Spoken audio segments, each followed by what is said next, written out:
150,000 children have caught it since it began, since this pandemic in the United States began. There was a 7-year-old boy in Georgia who just died recently, even though he had no underlying health conditions. Children may recover more quickly than adults, but they are just as likely to spread this COVID-19. We do not know the long-term consequences of COVID-19 on the young or the old, since this is a novel virus. The statistics are staggering. Today I learned that our country went from 4 million positive cases to 5 million COVID cases in just 17 days. Just this past Saturday, the state of South Dakota had over 100 new cases. Imagine those numbers and what they'll look like after things like the Sioux Empire Fair and the Sturgis Rally. This is a very real threat, and we need to take it more seriously.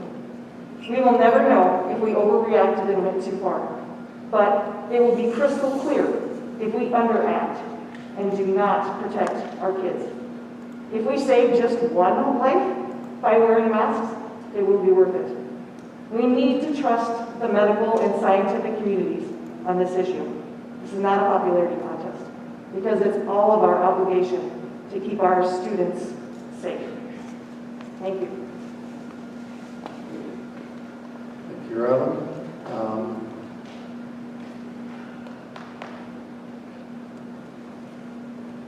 Dan Heineman.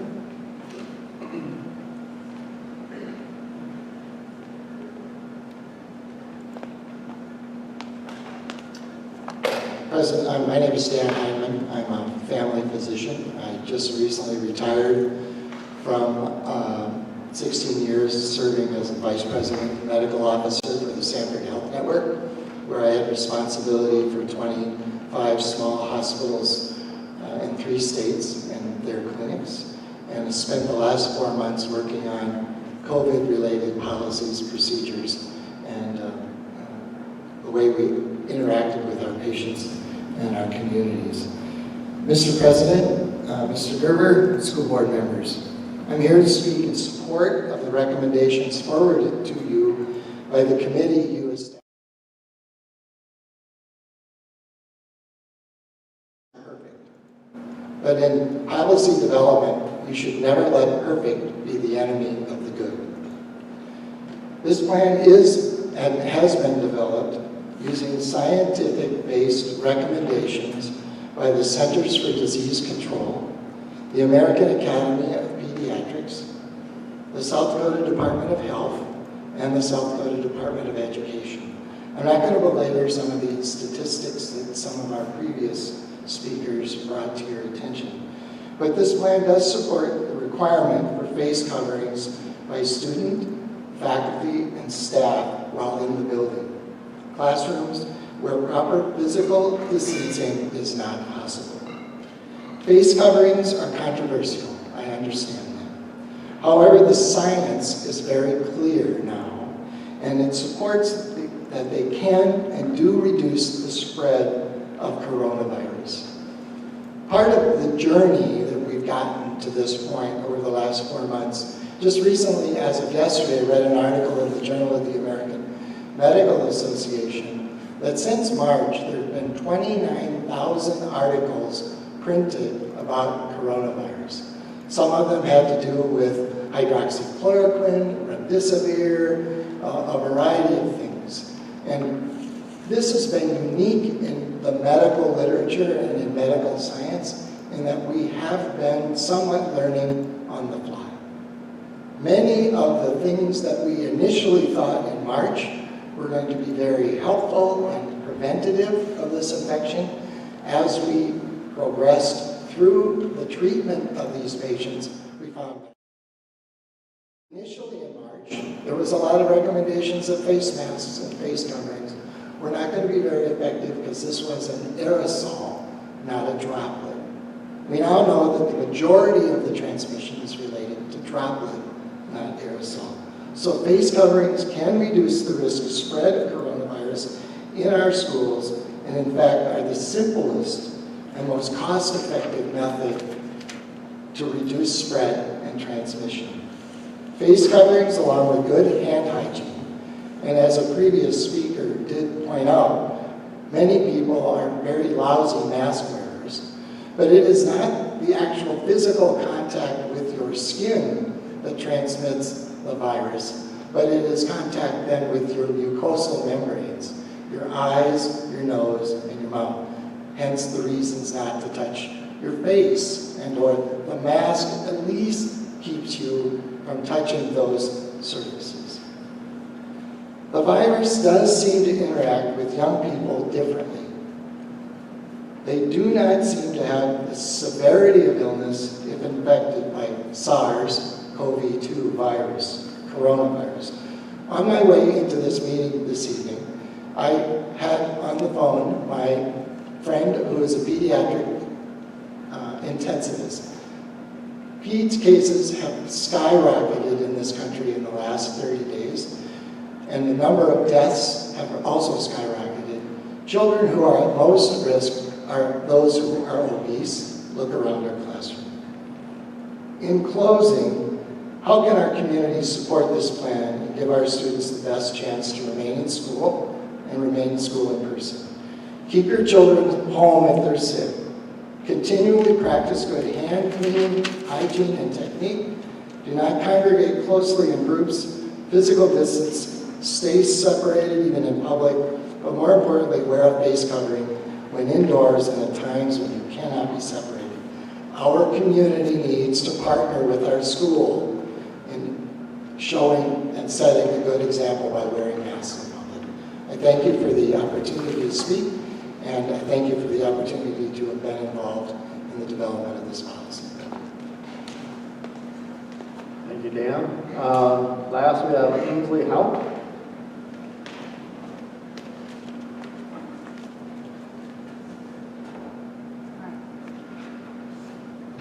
I must be the shortest one here. School board, thank you so much for your time and for allowing me to come speak to you today. As we head into the school year, we have some new goals, most important of which are the health and safety of our community and educating our kids. Our goals of being comfortable and expressing our politics must come secondary to these two goals. A lot of focus has been placed on students in conversations that I've had with other people and which I've heard even at discussions at these meetings. While this consideration is your responsibility, you also have the responsibility of considering the health and safety of your staff members. Many of us are at high risk due to age and pre-existing health conditions. My husband and I are two of those staff members. Some staff members are also caregivers to people who are at high risk. We should not have to consider leaving our positions, which we love, at the Canton School District to keep ourselves and our families safe. Teaching students face-to-face is more effective, I think we can all agree, than teaching online. And so, in our goal to educate our students, we need to try to stay in school as long as possible. That means protecting students and staff from getting sick and doing what we need to do to keep the numbers of people quarantined to a minimum. As previous speakers have mentioned, we've heard a lot of talk about kids not contracting and not spreading COVID-19, an argument which was refuted by Dr. Hyman 2 weeks ago and also today. Reports by our local news organizations have stated that there have been young people in our own state who have contracted COVID-19. Camp Judson hosted campers this summer, and it's been reported that they've had 93 positive cases of campers and staff members, 77% of which are from Minnehaha and Lincoln counties. And even surrounding schools, Madison, Lenox, and Dakota Valley, for instance, have had students with positive cases. There's also been a lot of discussion about whether or not masks are effective. And while it may be true that we can't keep everyone from becoming sick, the fact of the matter is that we can at least try to keep as many people safe and healthy as long as possible. And as an academic institution, we need to be setting a standard that says that we listen to our healthcare professionals and people who are experts in their field. Thank you again for your time.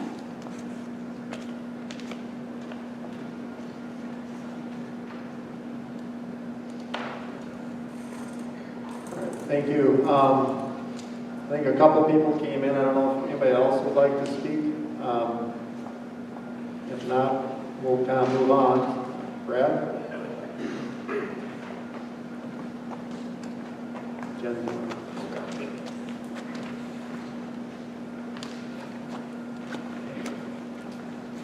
Just a couple things. My name is Brad Peterson from Camp, South Dakota. And I served on that Return to Learn committee. And I just want to kind of reiterate what I think the consensus was at that committee was that we would, we kind of met in the middle a little bit there. We had people on both ends of the spectrum, but we wanted to do the masks for 3 to 4 weeks and then reevaluate. And so I know that was the consensus on the committee, so I would recommend that we still respect that, because that was and I don't know what the board decided last week or whatever, but that was the recommendation from the Return to Learn committee. And if things are going well, then we would consider relaxing some of the requirements, because I think there is going to be some negative effects of the masks that children are wearing, and we have to think about their social health and mental health and psychological health too. And so I would request that we honor that. To Mrs. Howell's point about the Camp Judson, I would just point out that there was, in the Rapid City Journal, there was 93 cases ranging in age from 5 to 74 years old, and not a single person was hospitalized the last day. And this was as of August 3rd in the Rapid City Journal. So I would also kind of want to remind people that positive cases are not, I would be emphasizing more hospitalizations than I would positive cases. Because you look at some of the statistics, according to U.S. News and World Report, the percentage of hospitalization among kids under, or youth under the age of 20 was less than 0.1%. And influenza was much higher. And so that was recently in the Journal of American Medical Association, that was about 2 weeks ago, they published an article that said children are much more likely to contract serious disease, serious illness from influenza than from COVID-19. So when we're talking about positives, that's one thing, but if we're not seeing serious disease, I'm just kind of throwing that out there that you guys, we're going to have positives when we put these kids together. But I think we need to be looking at the hospitalizations more so than the number of positives. Because just like with influenza, you're going to put people together and they're going to come down with influenza. But the hospitalizations, obviously the deaths would be major, but fortunately, the death rate among kids under the age of 20 is practically zero. So I would just kind of throw that out there, that let's be looking at hospitalizations more so than just the number of positives. Thank you.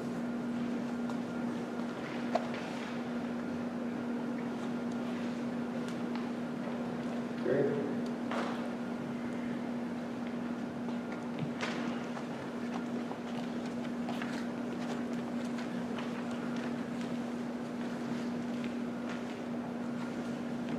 So my name is Carrie Richardson. I live in Canton. I'm a 3rd grade teacher here, and I have 4 boys who go to the schools here. And I sent you guys a bunch of information. I'm not going to go through all of that. I do want to thank the school board. I know that for you and for the administration, this has been a very trying time, a very hard 5 months. And there's a lot of information to sift through.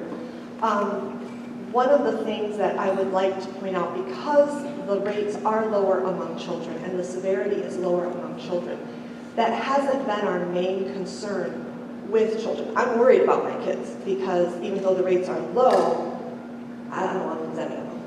I'm worried about my older boys because the rates are higher with older children and the severity is worse with teenagers. But we also have to look at how that spreads through the community. And what we saw in Florida is that when they opened back up, and then they said the cases rose, they said, but the death rate is still really good and the hospitalizations are really good. And the experts said, wait a minute, it's young people right now. But when young people get sick, then old people get sick. And then your hospitalizations rise, and then your death rates rise. And that's exactly what happened in Florida. So I would caution that we very carefully move forward with that assumption that just because children don't get severely sick, that this isn't a big deal if they do get sick, because they do take it to other people. Thank you very much.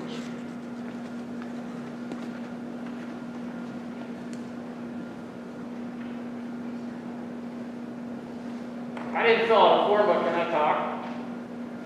I mean, I am who I am. Yes, you may. She's still got a couple more minutes on. I'll just say, plain and simple. I'm concerned about my mental health if my kids gotta come home, you know. In March, I was asked to do 2nd grade math. And the teachers did a great job, you all did a great job. I can only play and lose so many games at NCAA football games, okay? And I'm just encouraging if we gotta wear a mask, if I gotta wear a mask to come to school, if I gotta watch my kids' football games on YouTube or whatever to get to November, so I can have some sanity as an adult and our teachers can have some sanity and all that sort of stuff, I'm cool with that. You know, I got stuff to fix over the next 2 months, broken stuff. I don't want more broken stuff. I'm just being humorous here. Thanks for bringing humor to this. Really appreciate it. Is there anyone else that would like to speak at this time? Otherwise, we'll kind of move on to the rest of our agenda. Going once, going twice. So, all right, thanks for everybody for coming for public forum. With that, we'll go on to payment of the bills. So Nancy, do you want to? Everybody should have a chance to take a look at it. So if there's any questions right now, is there any changes, Nancy, that you want to bring up? I did want to point out. You guys here? Probably. You can't dance.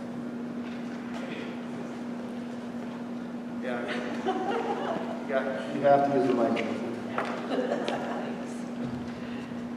The bills for approval were mailed out to your packet. A couple things I wanted to point out with the bills. I get two.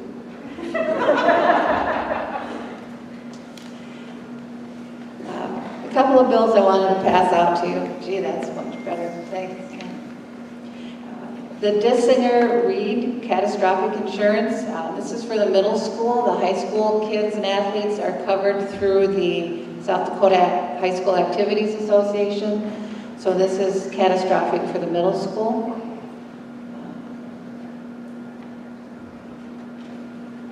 That's about all I needed to point out to you. If you have any questions on the bills. Just the sneeze guards that are purchased, those are all with COVID money? Yes, those will be using COVID money. We ordered 1,000 that you have for the bills this evening, and then we also have an order of 10,000 coming. Got a good price on them at 29 cents a piece. So. Okay. Yep. Those are disposable masks for those that wear Right. that. We also have the reusable ones available. Okay. And we spent a lot of money this last month. Questions? Anybody have questions for Nancy on the bills? If not, we'll need a motion to approve the payment of bills. In motion? Josh seconded. Any other discussion? If not, all those in favor signal by saying aye. Pose same sign. All right, the financial report, Nancy. The financial report for the month of July was in your board packet. A couple of things to point out there. The gross receipts tax that comes from the state once a month. It was considered part of last fiscal year's revenue, but that's what that's from there is $126,000. Our interest on the CDs continues to be lower than what we can get on our money market savings account, so we're cashing some of those in and putting it into the money market savings. Questions on the financial statement?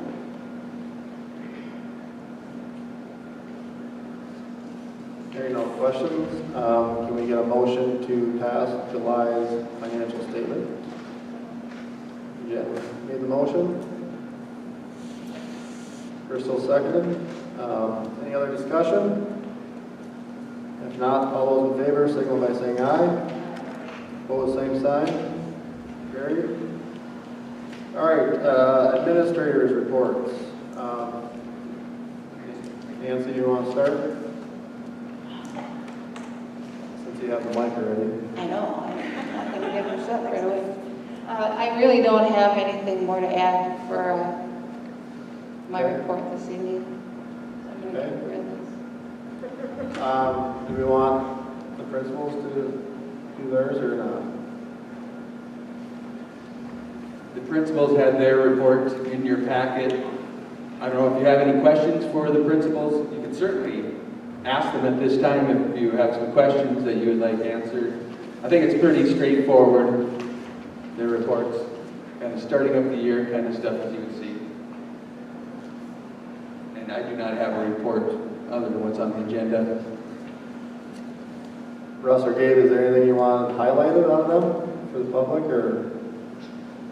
The only thing I have is the technology one-to-one in middle schools and communicating about that.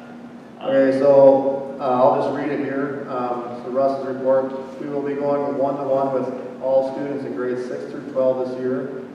And that's for laptops, and I think that's this week, right? Yep. So that'll be handed out this week for grades 6 through 12. So that's part of what the bills were for, is to purchase new computers as well. That's all I have. Okay, Gabe, you want to highlight anything, or? We are about 2 more kindergarten kids. So kindergarten is up to 57? I believe so, yeah. Okay. Kinder prep has 16 and kindergarten has 55. Or I mean 57, sorry. Okay, with that, we will go on to old business. So the first thing is the return, the second reading of the Return to Learn handbook. I just want to, and I know Brad pointed this out, so just to kind of, for those that don't know, kind of the background of this is Terry started a Stay Well committee back in early June, and they started meeting. So this consisted of 3 teachers from elementary, 3 from middle school / high school, school principals, superintendent, school nurse, special ed director, Brad was the parent rep, and then 3 board members. So and then we had Dr. Heinen who came and spoke to the group from the medical profession standpoint. Let's see. So we want to probably take into account the speakers that we had tonight and just kind of have open dialogue. But I know the committee recommended wearing masks, and I know Terry's made some additions to it, and I've talked to Terry a little bit too. Is one of the things we'll try to do, and I'll let him talk about that, is keeping the Stay Well committee going meeting. So Right now, I'll just let Terry kind of highlight the changes that were made and additions, and then we can discuss at that point.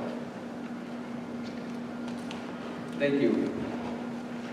One of the additions that I had was what they're seeing with children is that actually like diarrhea, vomiting, and abdominal pains. They're seeing more of that for children who test positive.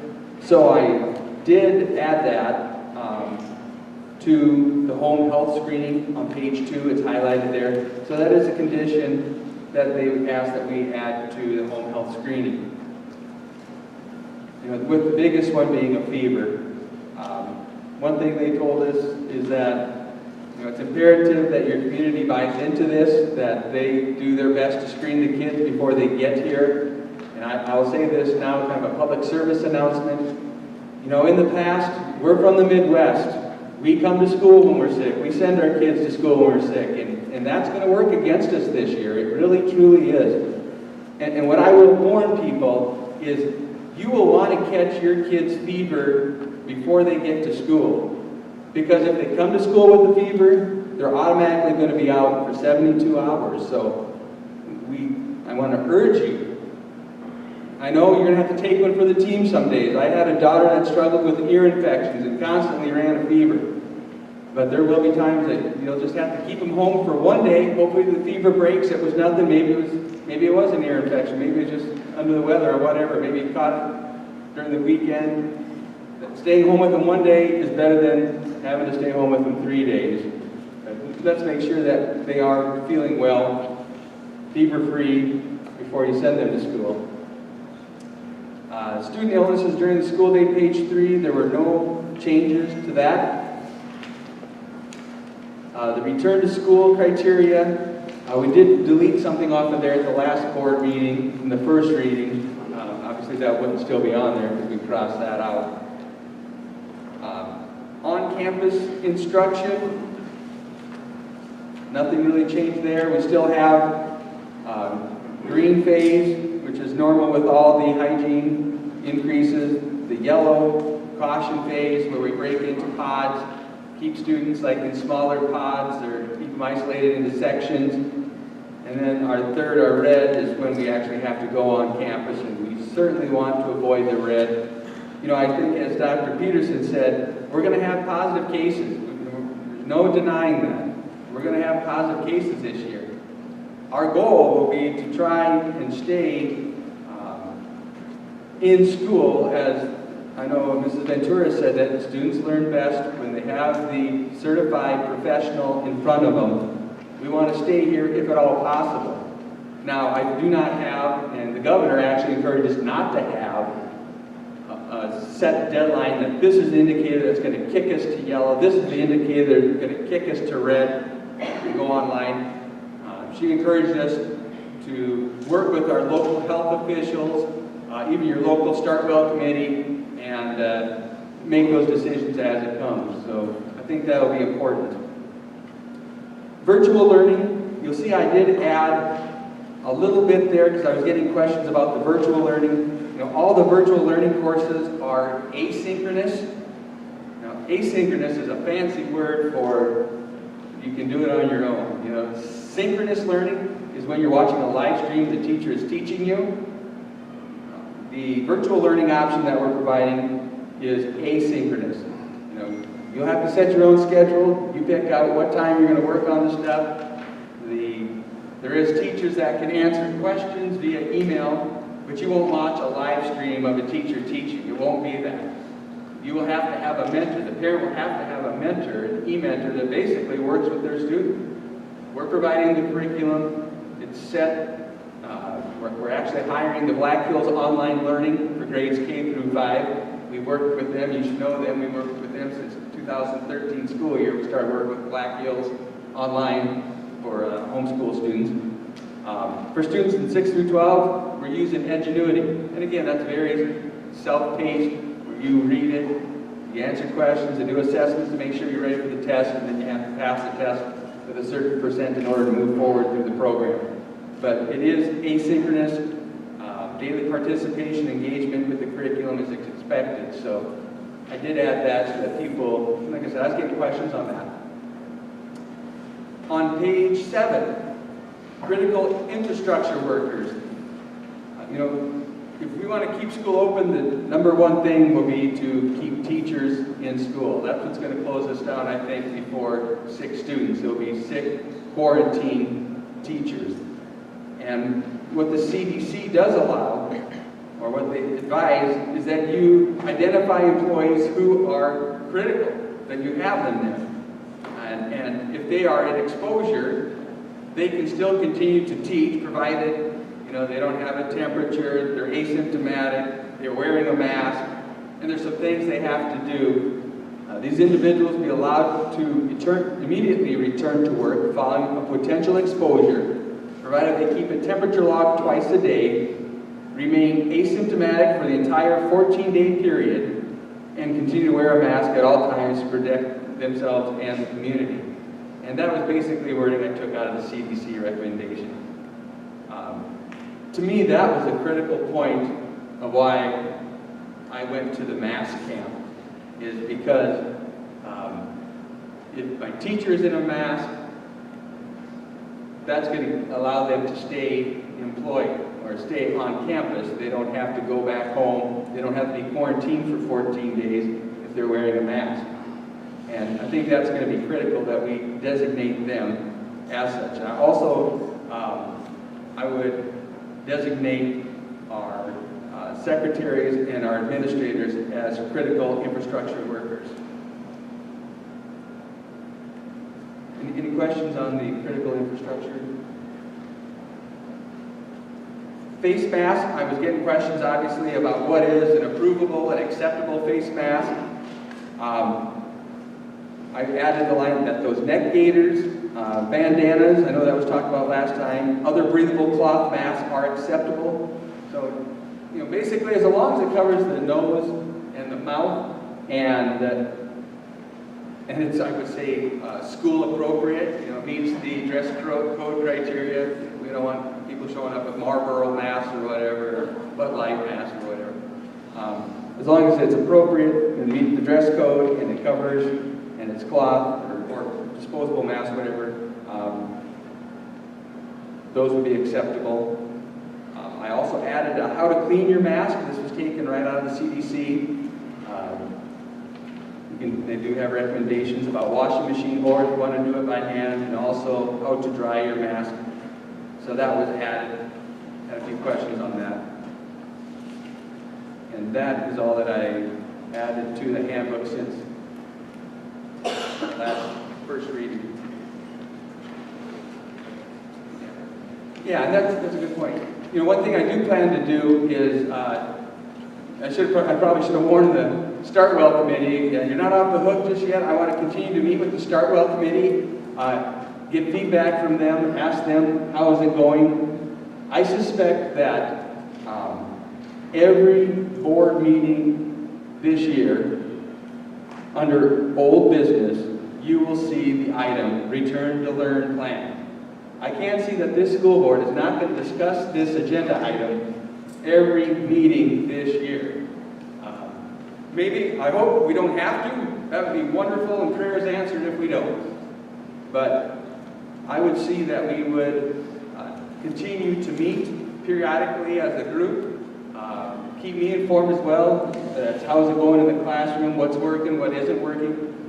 This has to be a living, fluid document. You have to hear from the teachers, the administrators about what's working, what isn't working, and any recommendations. Now, we realize you're the board and you have the final say, but you can only make good decisions with good information. That's one thing I've learned. It's hard to make good decisions with inaccurate data.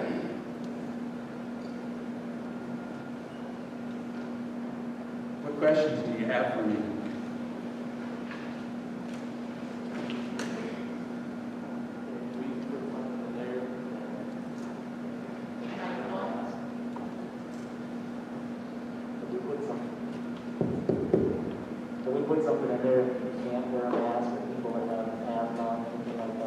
Yeah, that's a good point. Yeah, we did not, and I should probably add that about, there is a process. We have told people this verbally, have contacted me, and if you can't wear a mask, whether you have a pre-existing health condition, something that challenges you from wearing a mask, we do want to work with families, we do want to work with employees, we do want to work with students.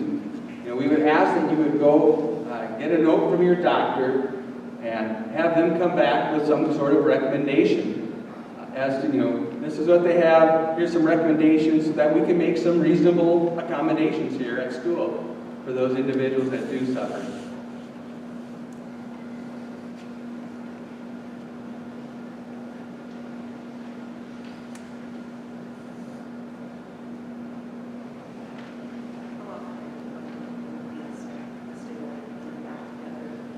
How often are we going to get together? I was thinking we'll do it at least before each board meeting. I was thinking maybe like maybe the fourth Monday. You know, the school board always meets traditionally on the second Monday of the month. If I am meeting with like the Startwell committee on the fourth Monday of the month, so like every 2 weeks we're kind of revisiting it. Exactly. We would talk. I do have my administrators on that committee, as well as the teachers, my school nurse, special ed director. Yeah.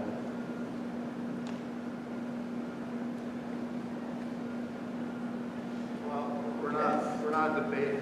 It's just a question about attendance. Is there going to be any change in the attendance policy? And the reason I asked is my daughter is a senior. Last year was a big incentive for her not to miss school, and she didn't have to take a semester test. If they didn't miss that would be.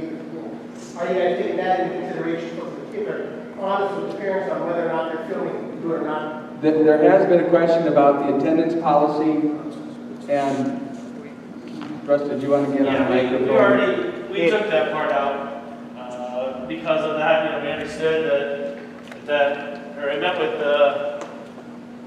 I made adjustments to the handbook and met with the high school success team for that. You know, it's been pointed out in the past it could encourage people to come when not feeling quite up to par. So we're taking that requirement out. So it'll be down to discipline and achievement within the classroom.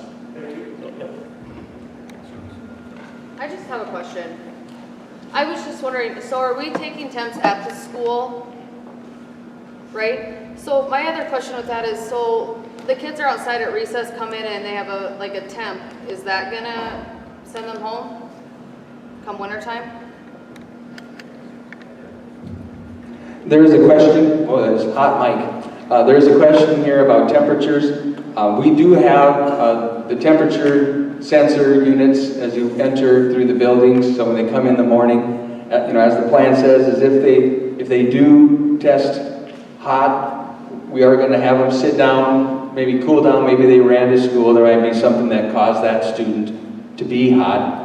We're not going to test temperatures periodically throughout the day, like every time they come in from outside, but we will do an initial screening in the morning, and those students who show indications of a temperature, we have a designated area where they will go and be given a mask. We'll probably test them, we said we'll test them more with an oral device versus the same thing that tested them hot to begin with. Let them cool down. Probably do the old oral thermometer, the old standard procedure with that. And I've also told the bus drivers, they're not going to test kids before they get on a bus. That's just too problematic. I mean, do we leave a 7-year-old at home in January in a blizzard, you know, and the parents expecting them, get them to school. Once they enter the building, then we'll do the assessment there. Because we do want to make sure, I don't want my bus drivers, they don't have time to do that.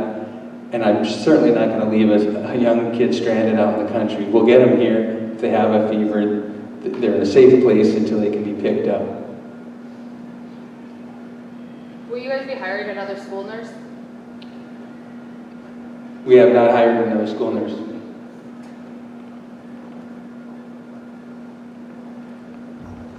One thing, I mean, and this is for everybody, is this plan is got to be fluid. It's got to be flexible enough that we can make changes, and that's why I think we'll continue with the Stay Well Committee so that if things do come up, if parents do have concerns, if parents, if teachers, they have concerns, we can talk about at that point.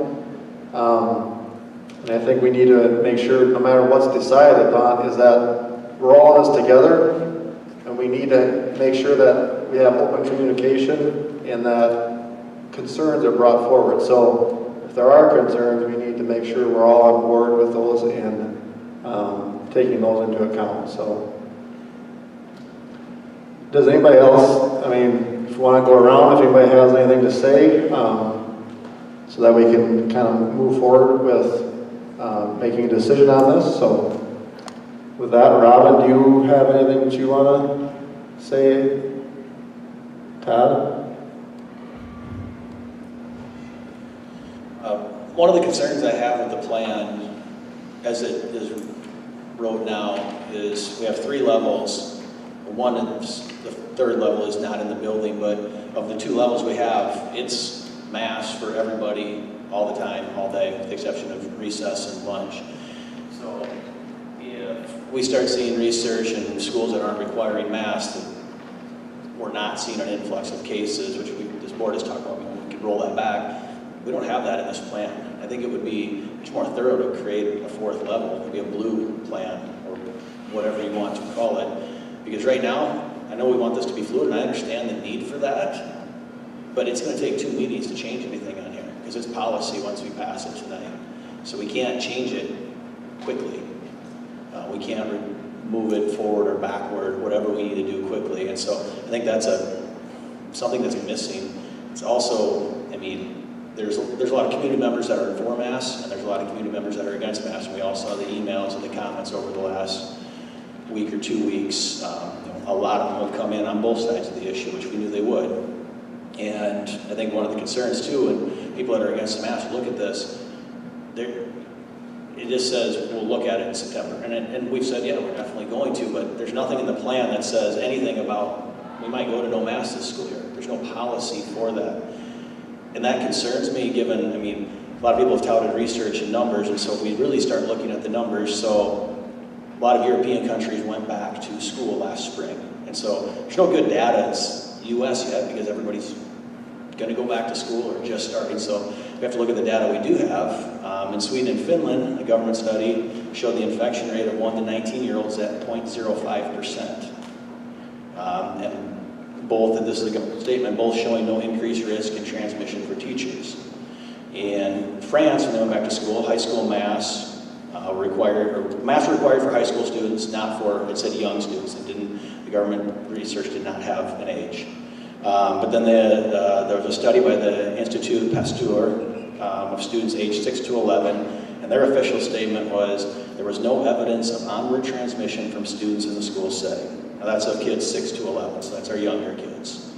And that study, interestingly enough, centered around a town just north of Paris that had an outbreak in the town that was traced back to 2 high school teachers. So the outbreak occurred actually with 2 staff members in the high school, but they couldn't find any transmission amongst the young kids in the school.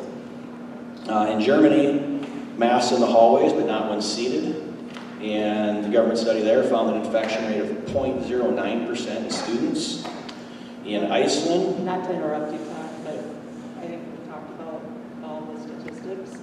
How about, and I agree with you on the point with the masks, that it's in the plan and we want to change it.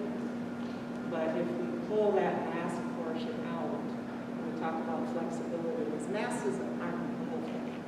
To say that we'll leave that as a point that we can be flexible with, and that we're okay with the administration making those changes as needed based upon the start line.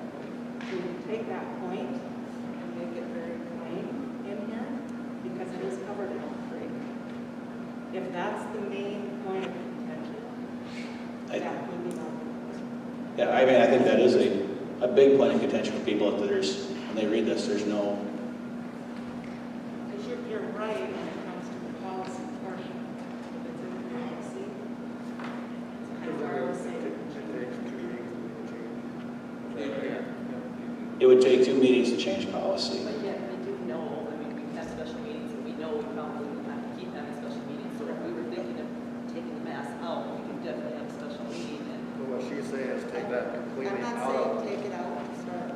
No, What no. I'm saying is that, if we change it, yeah, we can put that statement in before the plan stating that masks are going to be required to start, and that is the portion that we can discuss depending upon the situation.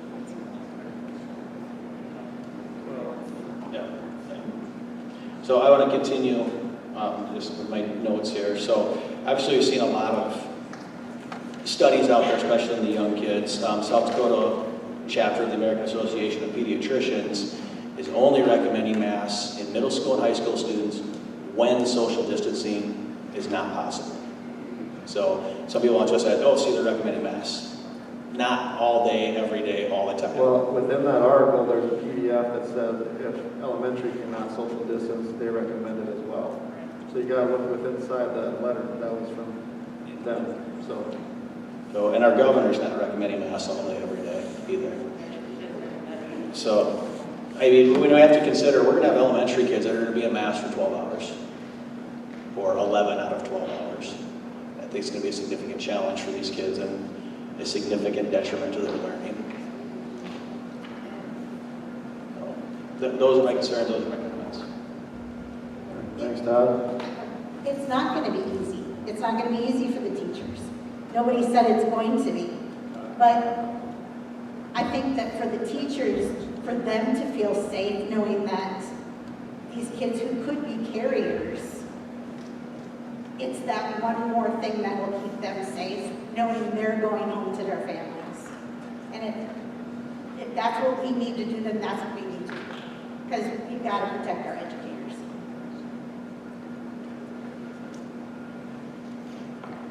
My other thing with that is, talking about safety, is you guys have all touched that mic and not one of you guys has hand sanitized. As long as they don't touch their eyes, they're fine. I think that really the mask should be like strongly recommended. I think you guys would lose a lot of problems that you're having with the masks and with like both sides. Okay, well, we're taking into account, we need to make sure we're debating here amongst the board here. So, does anybody else have anything they want to just touch on? Jen, Tanya, Josh? This one's probably better, that way.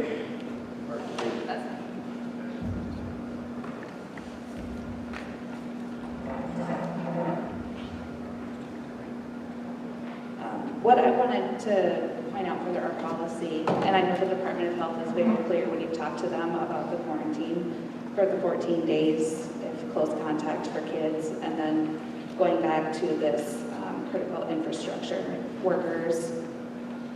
What I would like to see, because as the policy is written right now for requiring masks, is that as we go forward with the state well committee, that we could apply this critical infrastructure worker to our students as well, as far as when they've had close contact, do the close monitoring, but not necessarily making them quarantine for 14 days, just because we have discussed how we're going to have a lot of kids out of school because of this. And I know the Department of Health doesn't matter 14 days right now on their recommendations, and I think that we take that into account. But it was just, I really love this policy about the critical infrastructure workers and the less strict quarantine just for contact, because it doesn't necessarily mean that they've contracted the virus. So that was just my thoughts on this. I really do like the addition to the critical infrastructure worker portion, but it's something I would like to be considered in future meetings as well. So I want to clarify that I understand what you're saying. Yeah. Is that if you want us to add that if students are wearing masks, that they do not have to quarantine for 14 days? I think it's something that we should monitor, yes. If they're wearing masks and depending on what their exposure is, that also is going to have to be fluid, but that we could monitor their temperatures twice a day, if, and not necessarily kick them out of school unless they're symptomatic. So Jen, I got something from Dr. Van Balen. He's employee health at Sanford. And I provided a grid to Terry that essentially talks about if somebody's masked, it's like a grid that you go from here to here to come down where it meets. Kind of the recommendation is if you quarantine or you stay home or you come back to school. I provided that to Terry and the admin team so they kind of have something standardized to go by. So, I don't know if that would. Yeah, no, that's great. One question or concern I do have, we were told that the Department of Health will contact us if we have a staff member or a student test positive.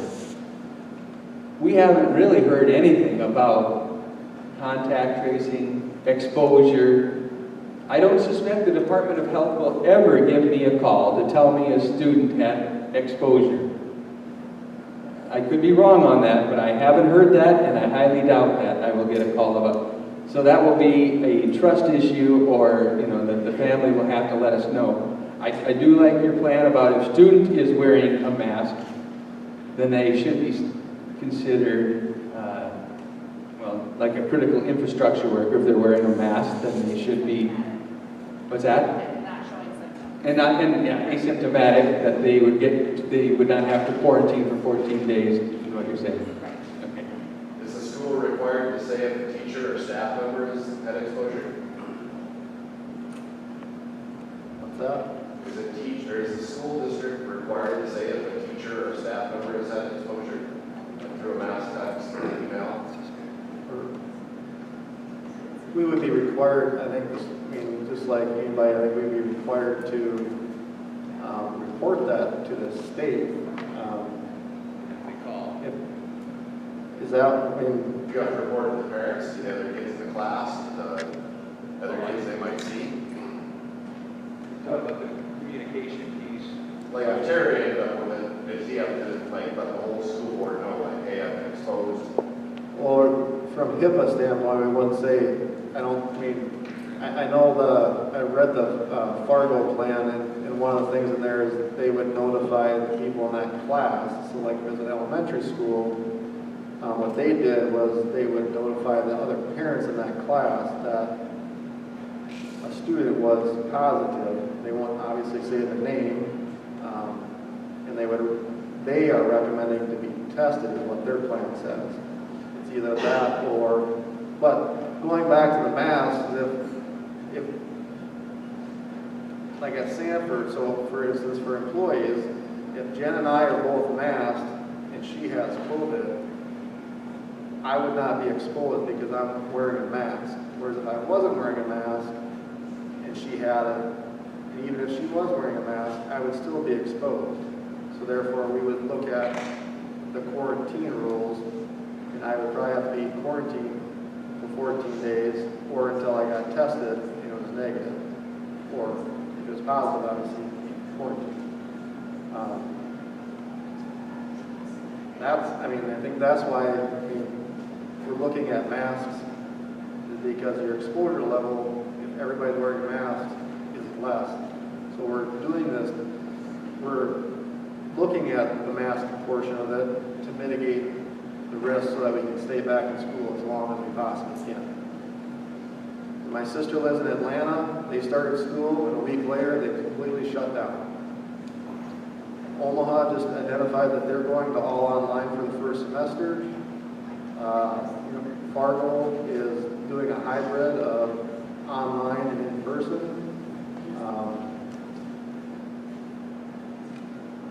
Their plan is 92 pages, by the way. With that said, Josh or Tanya, do you guys have anything you want to bring up by chance?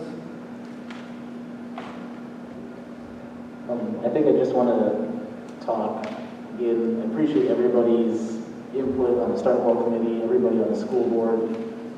Maybe from a school board standpoint to the parents, none of us have taken this lightly. I just want you guys to know that as far as I go home at night, my kids are like, you got another school board meeting? You got another meeting? Dad, you're on your computer all the time. Now you're on your computer. I'm looking up information. I'm trying to make sure we start this as good as we possibly can for everybody. I can tell you from my own personal experience, for selfish reasons, I do not want my children to wear masks. I want my daughter to start kindergarten the way I started kindergarten. I want it to be normal. I want her to have to worry about any of that stuff. But we haven't taken this lightly. I want everybody to understand that and know that this decision weighs on all of us. And as we go through this, We'll continue to work with the parents, we'll continue to work with the school, the administrators, and try to make the right decisions. We're not going to make everybody happy, and there's going to be people upset at us, but that's what we're here for. We're trying to make these best decisions for you guys, for the school, for the teachers, the kids, everybody. So as we look at that, I think it's just going to continue, like I said, meeting every month with the Start Well Committee, meeting with the school board members, taking everybody's input, the CDC, anybody, people that work at hospitals on here. I manage a place, so I'm doing all this as well. I'm going through this with my team at my work as well. So none of this has been decided lightly, and it does take its toll on us as well because we want to make sure we get back to school.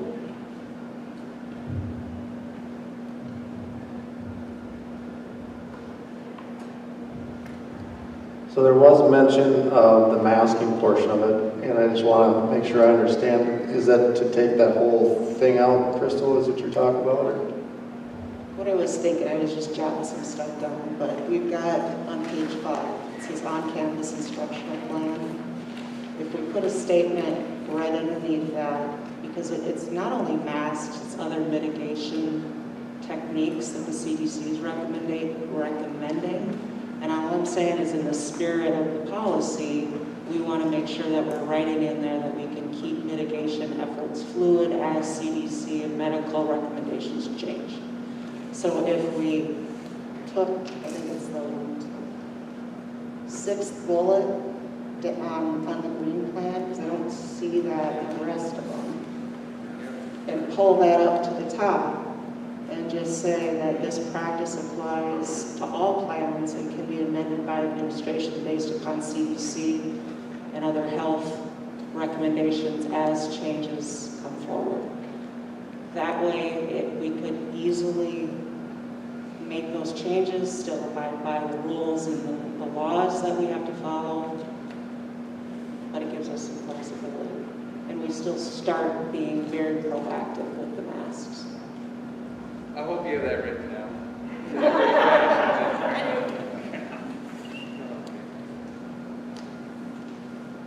So do we want to would we pull that out, the masking portion on page 7 then too, or not? Or leave that there? And then just leave that and then, okay. It's just the instructional plans. And I think the sentence of this decision will be revisited at the September 14th. We can take that off because we plan to revisit it fluidly throughout the year. So if you're not hearing this in the face masks section, this decision will be revisited at the September 14th. We would probably strike that out because this will be an ongoing topic. Will be revisited fluidly. Say it again, Jen. Periodically. Revisited periodically throughout the year. Okay. I don't want people to think because it just says September 14th, that's the only time we're looking at it.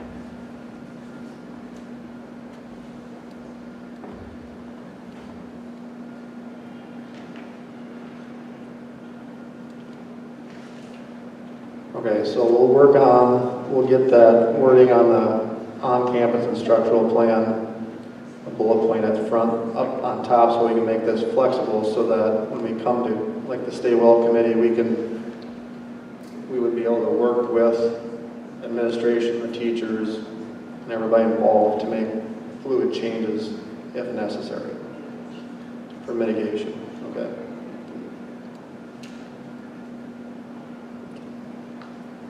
I know, we all have our different viewpoints. Some are pro-mask, some are not. And honestly, I don't want my kids to necessarily wear a mask either, but I also want them to go to school because I am not a teacher. I don't pretend to be one. And I'm like Al, the whole math thing. I have to go on Google and relearn it myself. But Fifth grade math is hard. I'll take your word for it. So, I think the plan that we put together, I know there were some emails on the plan that people have read that were put together pretty well, so I want to commend Terry and his staff and the Stay Well Committee for doing a good job at least putting something together. And I know there's a lot of anxiety by parents, teachers, students. And like Josh said, we didn't take this lightly. And again, things will change as we move forward. Obviously, starting in March when this all happened, things changed every single day, especially in the hospital setting, so it was kind of crazy. But with that said, does anybody else have anything else? Or, I mean, we want to make those, we can either adopt it as is with some of the changes that we just noted, or we can make changes completely. So to move forward, we just need to make a decision here. I'll make a motion to move forward with the return to learn handbook with 2 modifications on page 5. Pull out bullet number 6 to the top. Students and staff will be required to wear masks when in the building. Masks will not be required during lunch or outdoor activities. And the athletes will not be required to use the mask during practice. And add to that, these mitigation strategies may be amended based upon administration concurrence with the Startwell Committee, based upon CDC recommendations and medical activity changes. And I have that written down as well. And then also on page 7, to remove the word September 14th school board meeting, and to say that this decision will be revisited periodically throughout the school year. Did you want anything in there about the mask with the doctor's note added?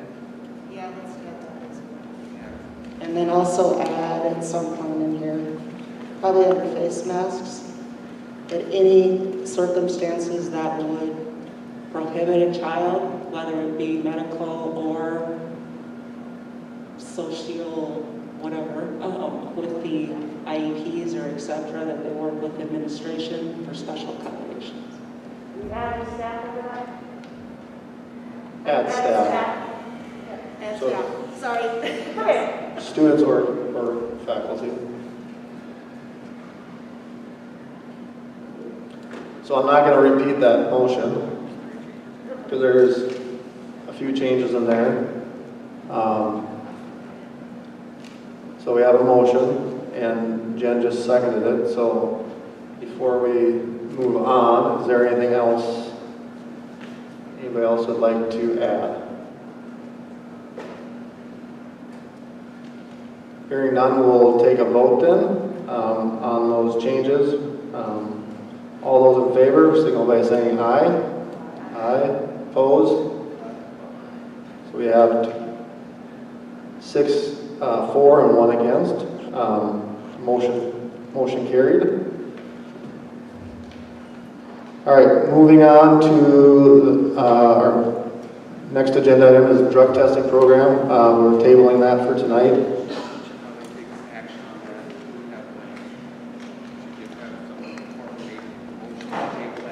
Okay. Jen made a motion. Robin seconded to table tonight. All those in favor? Oh, sorry. Any discussion? Sorry. No, I just wanted to ask, normally the drug testing starts right after Easter? Usually it's not like the first week of school or anything like that. Right.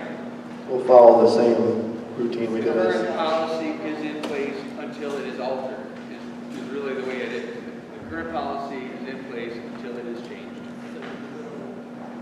But I don't see that, I've talked with Darcy, we're not going to start this month by any means. Okay, we have a motion and a second. Any other discussion? If not, all those in favor, signal by saying aye. Opposed, same sign.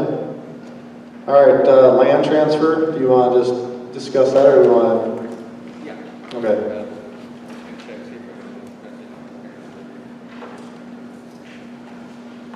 Nothing yet?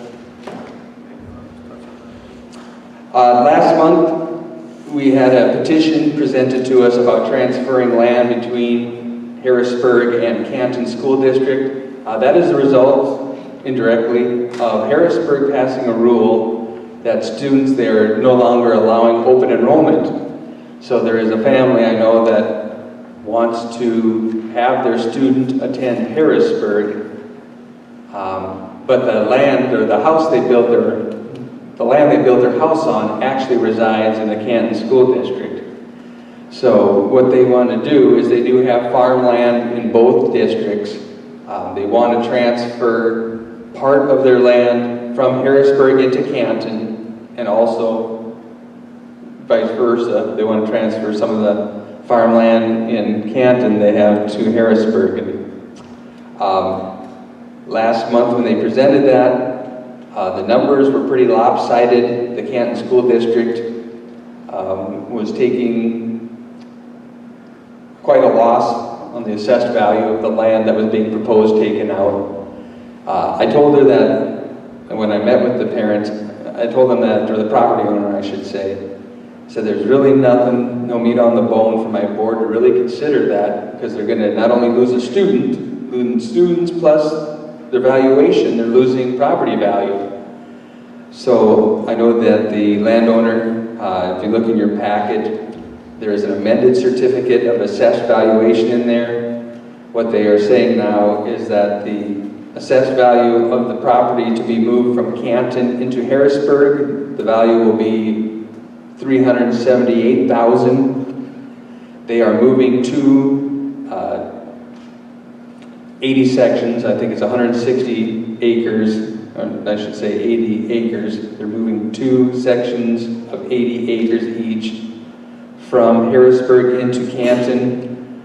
One of it is valued at $241,000. The other parcel of land is valued at $228,000.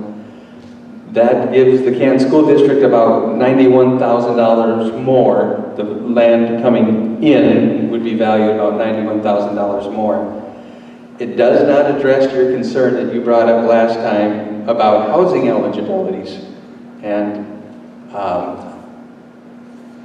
I know that is a concern of yours, and that was mentioned as well. There is nothing stipulated about housing other than I was told that, well, we want to farm the land. We really, that's why we want the land, is we want to farm it. But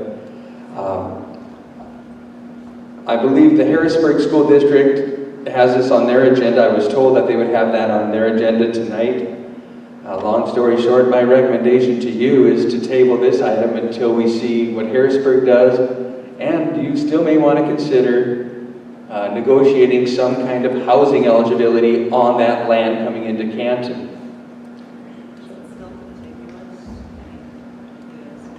Yeah, by law it has to be contiguous. The land has to touch both districts. And if we did talk into the housing eligibilities, state land, is there a stipulation how long that can be kept on there? I think the housing eligibility would have to have a stipulation about how long you'd want it to last for.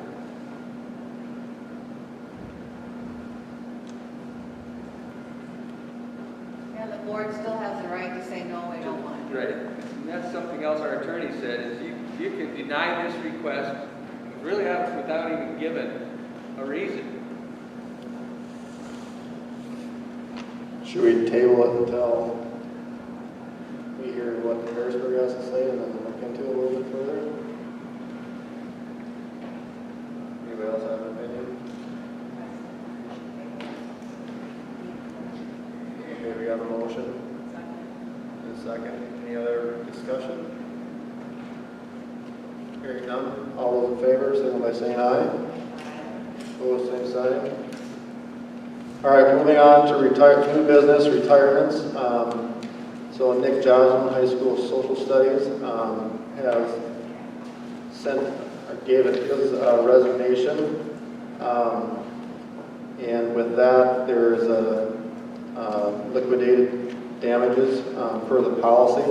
And I know he has requested those to be waived. And I just asked Terry to talk about the policy a little bit, and he also talked about health insurance. So I asked Nancy just to kind of provide the board with some of the rules with that. So I'll let Terry start.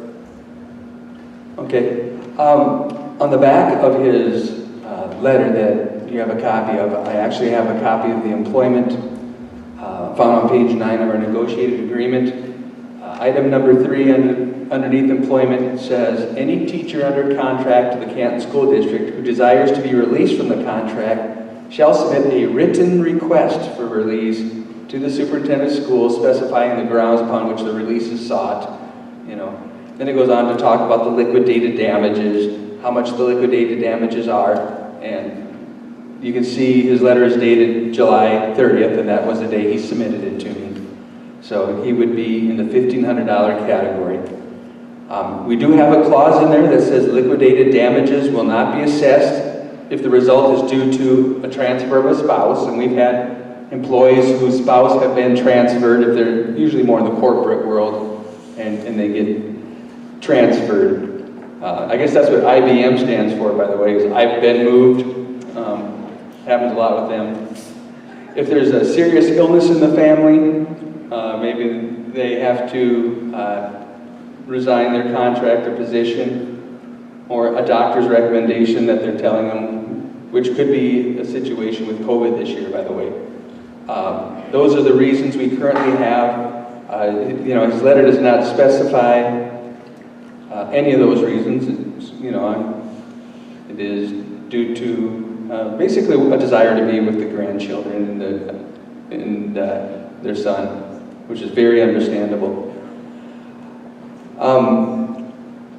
I know that Mr. Joslin had talked to us, and he had told us, hey, I'm going to be looking, but just verbally saying something. Yeah.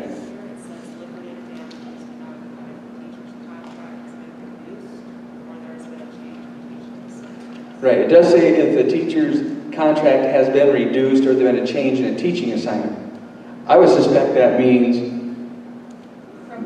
from 1 year to the next, right? His contract hasn't changed the last 3 years. So, right. But as far as verbally saying, hey, I'm going to be looking for a job, that isn't written notice. So I don't think the board wants to go down that road. Because Mr. Joslin was employed with us 49%, so he wasn't a full-time employee. He wasn't receiving the full benefits. He was receiving 49% of the benefits. My recommendation is he receives 49% of the penalty. Instead of assessing him $1,500, I would recommend that the board assesses a $735 fine for liquidated damages. And I know, Nancy, there were some questions brought up about the insurance.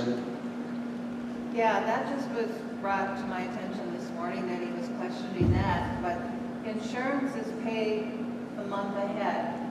So what was withheld or would have been withheld in August or paid by the district for him in August was for September's insurance. Our health insurance company states that if you're not an employee of the district, you can no longer be on that group insurance. So therefore, there's no insurance to offer to him in September when his last paycheck in August. He still do COBRA? He can do COBRA, yes, he surely can. Does he need that money back? Which money back? So he paid for September, but he doesn't get insurance. We don't take it out in August. So there was nothing withheld from his check or paid by the board in August for September's insurance. So he's already paid through August? Right. With July's payment. Yep. Teachers' contracts run basically September through August. Correct. So his contract for the 1920 school year ends August 31st of 2020. So he's our employee through August 30th. But he already paid his insurance for August in July. He will not be our employee in September, so nothing will be deducted from his August paycheck.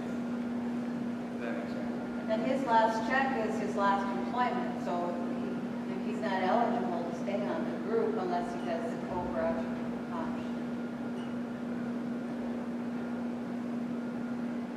So as you guys read through this, noting the question that Crystal had, commissioners have any thoughts on continuing forward with the liquidated damages? That's 49%.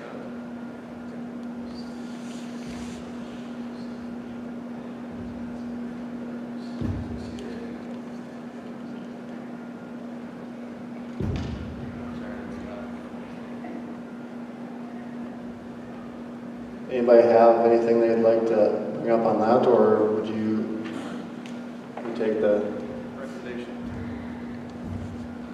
Yeah, I'd say Mr. Joslin's been a loyal employee to this district for how many years did you say? 31. 31 years. And I understand the need for liquidated damages, but they're generally because we're in a bad spot when somebody resigns this time of year. And that's generally the purpose of the liquidated damages. We're not looking to hire anybody. We're feeling internally, actually budgetarily, we come out better in this situation already by not having to hire anyone. So, I mean, my opinion is I guess I'll make a motion to, We're not gonna have to fill, I mean, are you just doing this temporarily this year? Will you have to the next year get somebody to fill any of these positions? No, we do not plan to fill it next year either. Before you make that, I mean, one question I had before you make that is, would this set a precedent in any matter? I guess that would be my only question. So, I don't know what anybody else thinks. I just want to make sure we think about that as going forward, so we're not doing a one-off. We're doing it for a good reason.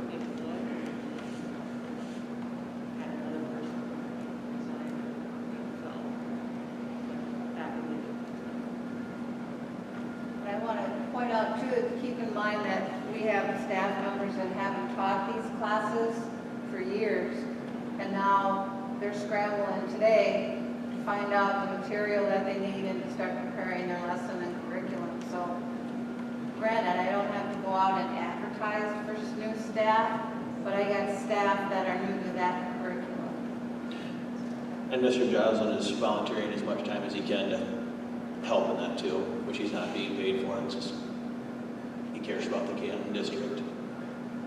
So, there always is a risk of precedent in almost anything and everything we do. And I completely understand that. We always have to be aware of that. And, it's something to consider. At the same time, we can almost throw that out for almost anything and everything we do. So I guess I would respectfully submit a motion to waive the liquidated damages for Nick Joslin, based mainly on the grounds that we're not having to fill his position.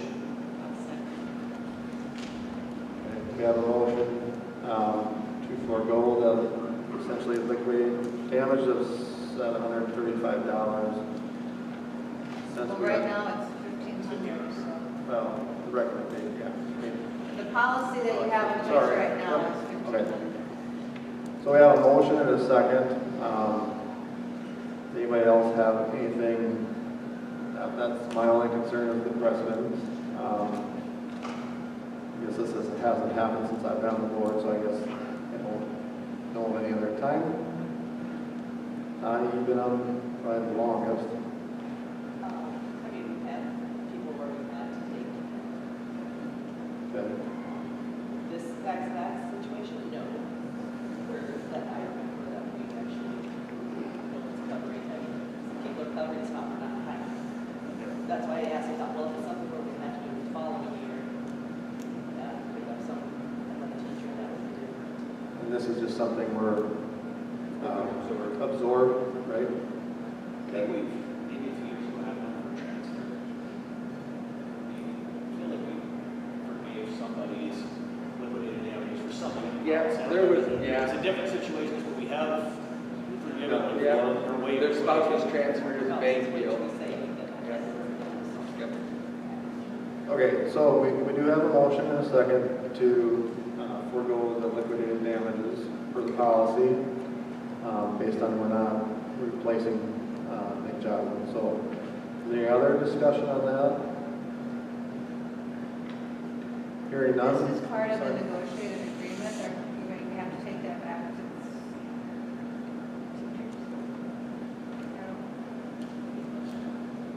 it does say may though, it doesn't say, Okay. it says may, it doesn't say we absolutely have to, so why do you think we would have to? The board shall take action on the request and then may collect liquidated damages.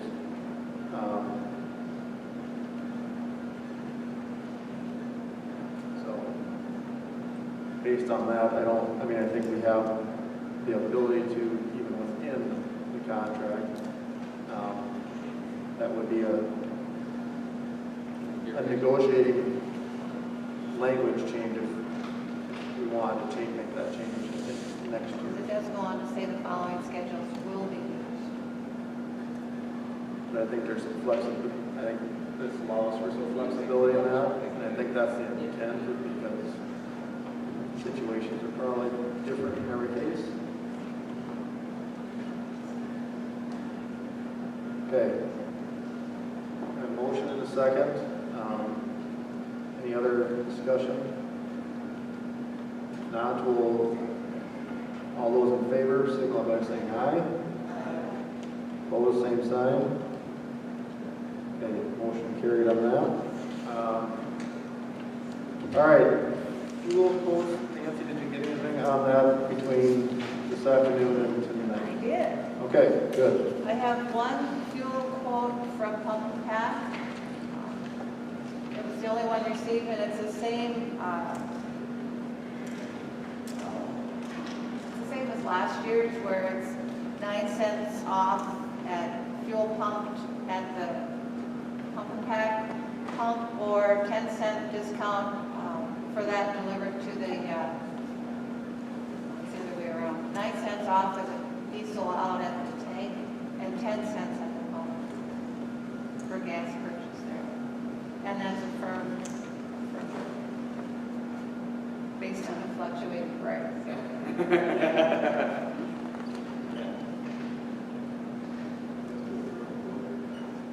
Okay, we have a motion to approve that quote from Pump and Pack in a second. Any other discussion on that? Not, all those in favor signal by saying aye. Aye. Opposed, same sign. All right, next up we want to talk about school activities. So Terry's going to just put this in our packet or whatever, talking about, limiting people into sporting events this year, and have an idea with tickets and stuff. So I'll let him speak to that. Yeah, this all started, basically the conversation happened with our conference. It began with the conference ADs, the Dakota 12 conferences. We're talking about how we want to handle this year.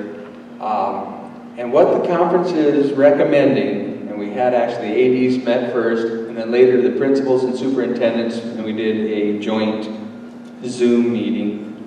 But what we'd like to do is recommend to issue each player 10 tickets. And then they invite who they want to attend each event. Now, what the ticket would look like, if you're a football player, you're given 10 tickets. It would have, whatever, Billy Joe McGillicuddy, player number 37. And each ticket would have a number on it. Have a little football icon, and then have 1, 2, 3, 4, it'd have 10. Each team that hosts gets to determine how many they're going to allow. For example, Ken could say, hey, we're going to allow 6. Each player can bring, we're going to admit 6. So only tickets number 1 through 6 would work at our facility for the night that we host that event. Maybe it's a volleyball match. Our facility isn't as big as Madison's. Our facility is not as big as T's. Maybe we want to have less. T might, when they host us, they might say, yep, we're going to allow 10. Every athlete and coach gets to have their 10 tickets, and we'll honor them all. That's what we're proposing through the Dakota 12, is to start with, is that we limit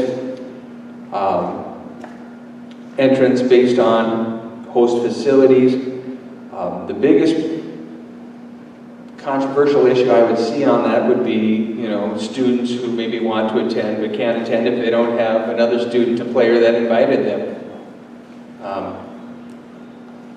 We talked about allowing cheerleaders to have, the same number of tickets as the football players or whatever, basketball players, depending on the season. But that's what we're looking at. The coaches would have the same number as well. So that could limit your student body. That was probably what we saw as maybe the biggest controversy, is not allowing certain members of the community. I don't know, maybe it's a great fundraiser opportunity where they get to sell their tickets to people who want to go to the event. But so initially that's what we're looking to do for our activities. And that would be a separate ticket from the admission. Yeah, that doesn't get you paid admission into it. You still have to pay admission when you get there. Excuse me. But that at least says you can come into the event. All schools, when we do it this, so we would honor, at our home games, we decided 1 through 6, we would only honor 1 through 6 for tees. Yeah, the question is, all schools, we can really only at this point say the Dakota 12 schools, because that's our conference. We're coming together as a conference. That's what the Activities Association recommended we do. You guys meet as a conference, you figure it out, and this is what we came up with. When we play Garrison, when we play Huron in football or whatever else, that might be a different deal. I still think it comes down to whoever is hosting that event, that school should have the right to determine. We didn't want to go with a flat number, such as, we're going to say 500. Well, okay, so you've got your first 500 people there are in, and then you stop, and then you have the coach's wife show up, and she's 501, and you're telling her, yeah, you can't come in. So that's kind of why we went the ticket route, and having them have their own passes. There's going to be an education piece there with the kids when they hand them out. Like, hey, your uncle that lives in Rapid City that only comes to one event a year, don't give him ticket number 1, give him ticket number 10. So it's really, mom and dad will probably be ticket holders number 1 and 2. If there's a sibling in school, that might be 3. I mean, each family will decide. I would imagine those people that represent tickets 1 and 2 can change from time. Each game, they can change it every game. They have control of the tickets. The biggest trick, my concern is what if somebody loses their tickets? It's going to be hard to make a new one, because then you already, now you're going to have 2 number 3 for Billy Joe McGillicuddy. He's going to have, it's going to be kind of a one and done kind of thing, I would think. Yes, Sheila? So, my understanding is they'll just get the tickets and they'll be good for the entire season, is that correct? Yes. On the flip side, my thought would be, and I know that would be more work on the school's part, but if you issue tickets per game, then say at this volleyball game, this student's only gave away 4 tickets, and there could be a pot in the office. And then those kids who didn't get quote invited could go to the office and get that extra ticket, or a community member. Because I don't know, that's just a thought that maybe instead of doing it for the season, which I see the simplicity in that, but if you did it per game, it would alleviate the loss of the ticket and maybe open up to other students who probably could have come, but just didn't have the opportunity. Yeah, there was a question about those tickets maybe that aren't filled, that there would be a pot to give them away. We really want to make the families in charge of those tickets. I mean, if they want to advertise on Facebook, hey, I have tickets number 5 and 6, contact me. Or I would think the students would maybe talk to their friends, in school about who maybe doesn't play that sport and would want to come and watch. I really think we got to keep it with the kids, and the school does not take control of those tickets. I guess that would be my recommendation. It's a good idea. I think they can. Social media, that would be a good use of social media, would be for them to advertise any extra tickets they have. Like I said, it could be a fundraiser, not that I want that to happen, but. So they actually have approved this, and this is what we're doing, or no? This is what the conference is recommending. They realize that every school in the conference, every board is probably talking about this very issue right now as we are. I think it's a great proposal from the conference, and I think it also is a springboard for conversations. Ken, I would say we're not for non-conference schools. say, well, here's what we're doing, and then I'd say, perfect, do 1 through 4 or whatever. At least then it gives us some control back with some of those non-conference schools too. And I assume those are conversations you're gonna get to have a lot of this year. Well, with non-conference schools, though, hopefully, if you travel to one of their sides, you know ahead of time, because all of a sudden you think, oh, 300 people could go, or if they didn't have any rules, everybody heads up there, and then you get up there, hopefully there's gonna be some. Yeah, most schools, yeah, that's an assumption, but there are, a majority of the schools in this area of the state are talking the same plan. I mean, this isn't like the best kept secret in Canton. I mean, all the schools in the southeast area of the state, I mean, I've heard Brandon is doing that. The only thing I've really heard is that they're limiting it to like 4 tickets per athlete, because the larger schools have 100 kids in football or whatever else, but. Right. Yeah, so I think that it would be. Along that route, we had talked to you about, I mean, I know there have to be tons of people, you're only giving out so many tickets, but like you had said for the indoor activities, if we are requiring masks and stuff, in teachers and kids and stuff, are we gonna put something on the doors, we want spectators to be wearing masks? Are we making that a policy? The mask issue at events is the second half of this conversation. Yeah, it's another part of this conversation. And that's something you'll have to decide. Are you going to require masks at these events?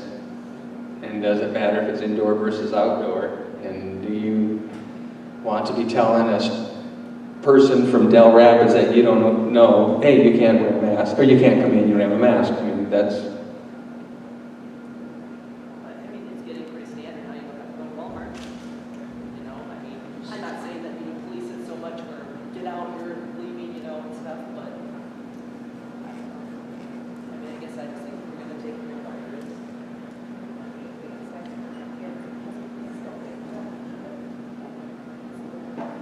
That should probably be part of your motion then too.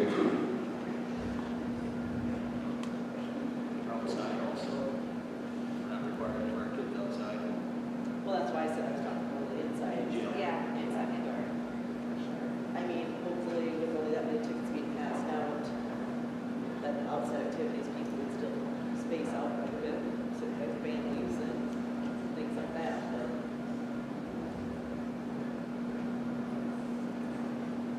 Can I ask about staff? Normally staff go to home games for free. Is that something? Staff would need to have then a ticket as well. It's kind of like graduation where that seemed to work. That's where the idea came from. Most of the schools said graduation worked. We limited attendance based on the graduate handing out their own tickets, and it's kind of where it springboarded from. So then will they be required to show that ticket at the gate and then purchase their ticket? They would have to show their ticket at the gate and then pay the admission fee.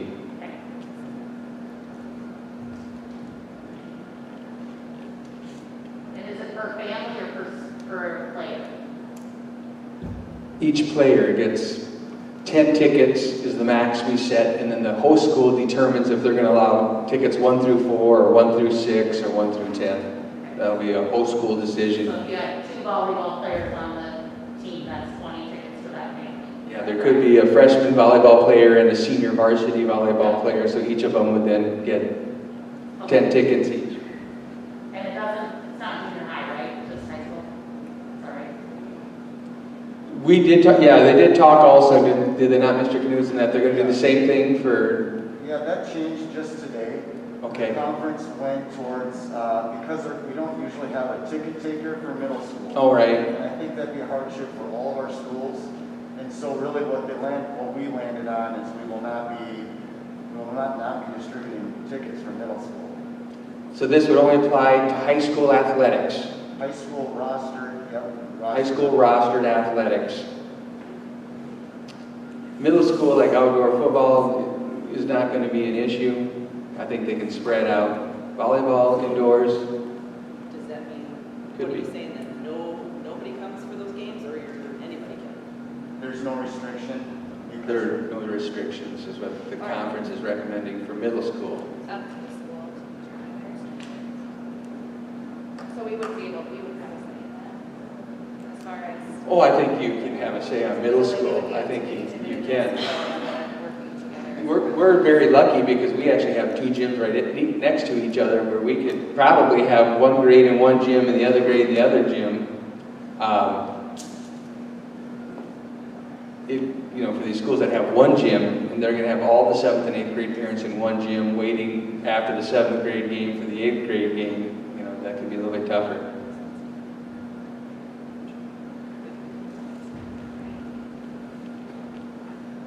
So we do have a plan here, outlined by Terry. The only other caveat is whether we wear masks, require them or not. Whether it's indoor and or outdoor. So we can make a motion of any sort. If we're going to wear masks, have our kids or teachers wear masks, I think, especially indoors. Outdoors, it's a little bit better. Maybe we highly, make sure we're social distancing, obviously, but so we're still limiting the number of people that can come in for the outdoor activities as well. So, assuming there's not going to be any concession stands, because if you go with masks and everybody's got a hot on the popcorn, they're not going to have their mask on.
So we have a motion to accept the proposal passed by the DAC-12, that's for high school roster events, and give administration the flexibility for the masking of those said events.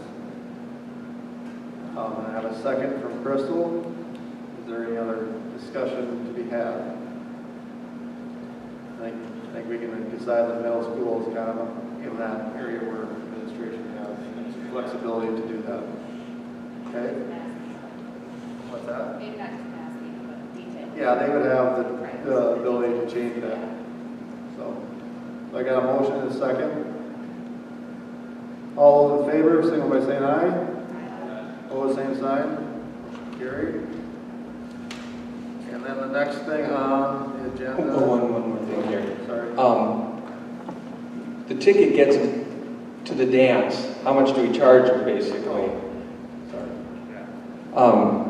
Each school is kind of doing their own thing there too. I know Tri-Valley talked about not charging anybody. Madison is selling activity tickets by the semester at half price. Del Rapids is selling only punch cards this year, no activity tickets. My recommendation, I did have a sheet in there, by the way. If you look, it shows you how much our revenue is generated per year, off at admission. Looks like this sheet right here with the yellow. You can see how much admission we receive each year by sport. Right around 41,000 is what we take on between activity sales, gate tickets, entry fees. Ticket takers, we do pay people for taking tickets at those events. That's about $4,200. So currently, our take home is about $37,000 a year, just over. My recommendation is that, I don't know if I want to sell activity tickets and then someone isn't getting invited to a lot of these events and they get upset or ask for refunds. What I recommend is just charge $2 a head. Normally it's $2 for students, $4 for adults. I don't want to charge really more than $2 because then you're charging more for a student. If we're blessed enough to have the activities, and I hope we have them, then what we get is what we get. I suspect we will take a hit obviously on the revenue, but we don't have activities because we look for revenue generators. We look for students to have that experience, and that's really what it's about. The revenue is just we get some revenue, we would not get as much as we normally get. Hopefully we get enough to cover our ticket takers. Obviously it doesn't cover the cost of officials and line judges and all that. We'll need a motion to go with the $2 per. No activity tickets this year, $2 per event per head.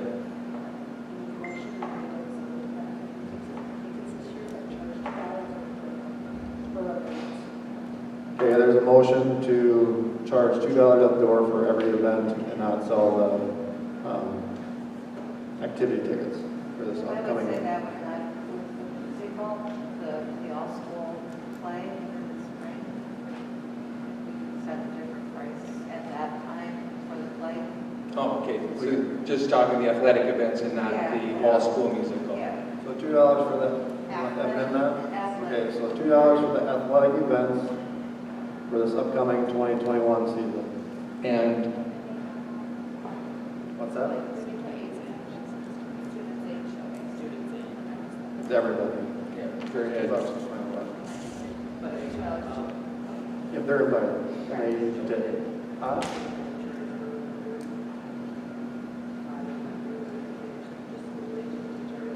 We charge for kindergarten up, so usually first, second, or 1, 2, 3-year-olds, we don't. Yeah, I don't think that would charge. Well, they count as a head, I don't know. They'd have to have a pass first. Right, they'd have to have a pass. School, Right. We can follow our current guidelines about not charging 1 and 2-year-olds and honoring our golden passes. All right, so we have a motion to charge $2 per person at athletic events for the 2021 season. Second, any other discussion? All right, all those in favor, signal by saying aye. Opposed, same sign. Carried. So now we're on to item number G, and it's the use of the PAC by outside people. And I know Dan Hyman was here, and he was with Carnegie Center for the Arts. Center for the Arts. They have about 5 shows that have been set up thus far, and they need to know whether or not they can use those. I think the first one's in October, so not sure what you guys think on that. They don't, I don't think they fill the house up, so they could socially distance. They could do like you did for graduation, or we could essentially maybe do what we want, but I just wonder if we utilize the PAC since we're not using it for band concerts and stuff like that. Do we want to allow people to come in and do that, or postpone that? For the time being? Right, they do rent it. Yep.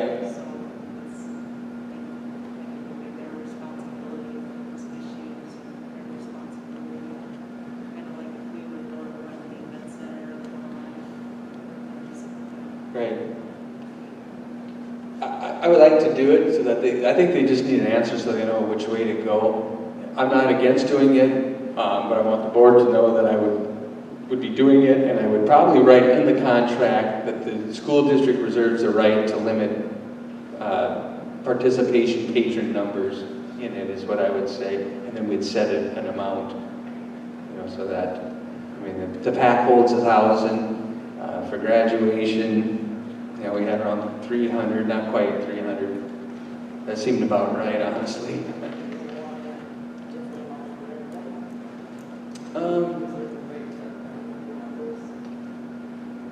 I think that, I don't want to speak for them. When I write up the contract, I put in a limit amount, a size, and then they say, hey, we can't make it work for that amount.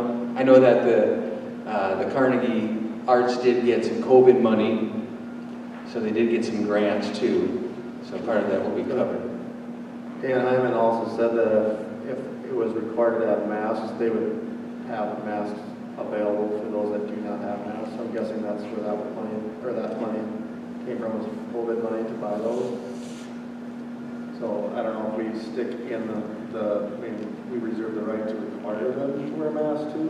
And maybe that, I think you probably should have that in there as well.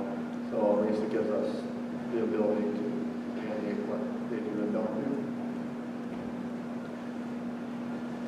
Anybody okay with that? I know Dan's on there, so obviously there'd be social distancing and all, you would apply those to that.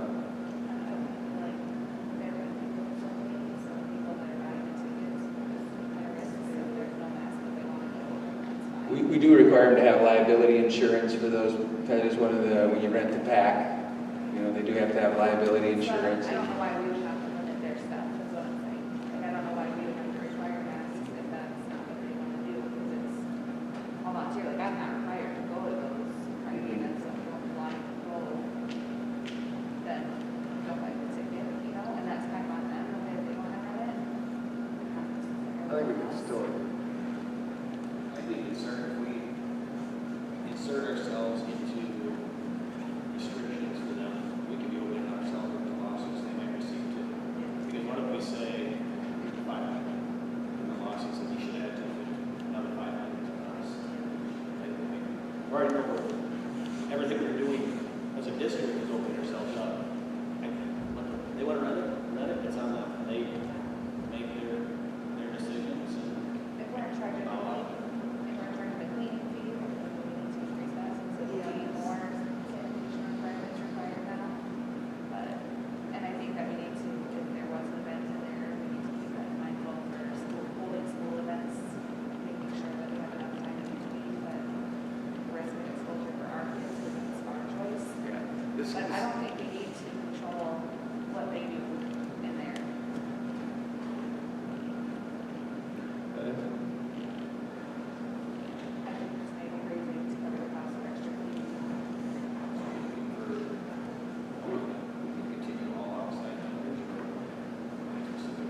Well, that's a good question, because we have, I think Just for Kicks contacted Mr. Knudsen about a January performance here last week.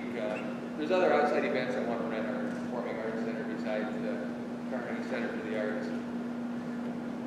But again, like you said, if that insurance company, maybe specify that if they have insurance. It's required. It does require, it is just a rental agreement. Could be right there. Responsible for related issues. Back to what you were saying, the cleaning, there's plenty of time.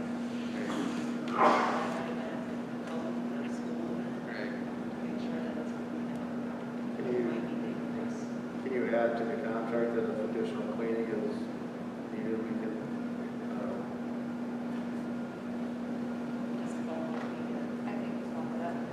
Yeah, I'd like to put that, it's usually up front, so they know what the cost is when we go into the contract. so we can leave that up to you. I think we just probably need a motion to allow outside people to rent it and assume the liability based on motion that we just proceed with our normal operating rental procedures and So we have a motion to proceed with our normal rental procedures in PAC. We have a second.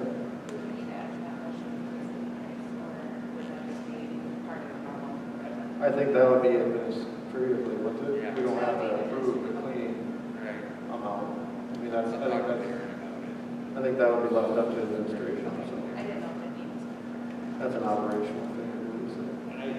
My motion is not, just facilities. Okay. We still have to have this conversation again if the gym comes up. Facilities. Okay. Okay. We have a motion and a second. Any other discussion? All those in favor, signify by saying aye. Opposed, same sign. Next item is 1-year leave of absence request from Lacey Jacobius. Yeah, you should have in your packet a letter from Lacey Jacobius. I don't want to get too much detail into it due to HIPAA reasons. You can read her letter. The policy and the negotiated agreement is on the back. You do request, or you do allow it. The only hitch, I would say, is that the policy does require a March 1st deadline. Obviously, with her medical condition, what has happened here, that isn't always possible. I just realized you actually approved her replacement tonight when you did the employment, so it's kind of...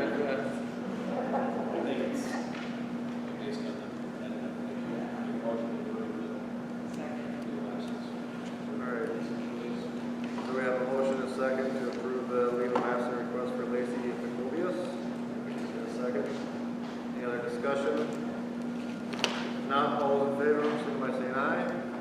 Opposed, same sign. Carried. And that is all on the agenda. So our next meeting is Monday, September 14th at 7 o'clock. So just need a motion to adjourn. Second. All those in favor, signify by saying aye. Opposed, same sign. Thanks, everyone.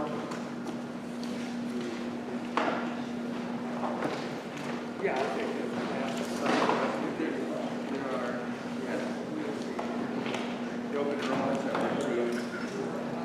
Yeah.